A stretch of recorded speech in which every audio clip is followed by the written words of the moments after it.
ఏం శ్రీను అలా కూర్చున్నావు? ఏమైంది? ఏంటి? తలపడుకుందంట.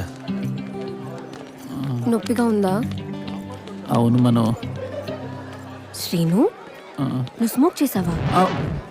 అది సిగరెట్ తాగితే కొంచెం తలనొప్పి తగ్గుద్ది అంటే తాగాను మనం. సిగరెట్ తాగితే తలనొప్పి పోతుందా? మజ్జిగ తాగినా దిగలేదు మరి. ఏంటి? అదే రాత్రి మజ్జిగ తాగినా తగ్గలేదంటున్నాడు. అయ్యో, ఈవినింగ్ 6 తర్వాత మజ్జిగ తాగకూడదు శ్రీను, తల పట్టేస్తుంది.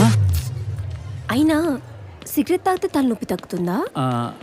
అప్పుడప్పుడు రాత్రి మజ్జిగ తాగినప్పుడు తలనొప్పి తగ్గలేదనుకో, ఉదయం సిగరెట్ తాగితే తగ్గుతుందంట. వెంకీ చెప్పాడు. తెచ్చింది ఫుల్, నాకు ఇచ్చింది 90. అప్పుడప్పుడా? అప్పుడప్పుడు. అయినా సిగరెట్ తాగడం బ్యాడ్ హ్యాబిట్ కదా శ్రీను, మానేయచ్చు కదా. మానేశాను మనం.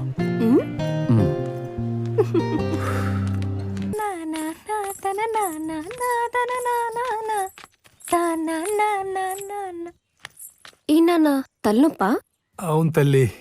రాత్రి మజ్జిగ తాగారా? అవునే, నేనే ఇచ్చాను. అయితే ఏంటి? అందుకే మీకు తలనొప్పి వచ్చింది. ఆ నొప్పి తగ్గాలంటే నా దగ్గర ఒక చిట్కా ఉంది. చిటికెలో తగ్గిపోతుంది. అదేంటో చెప్పు తల్లి, వెంటనే చేసేస్తాను. తల బయలిపోతుంది. ఒక సిగరెట్ తాగండి నాన్న. అలా అని తెగ తాకండి, అసలే తగ్గుతున్నారు. Smoking is a bad habit. ఇది మన కూతురేనా?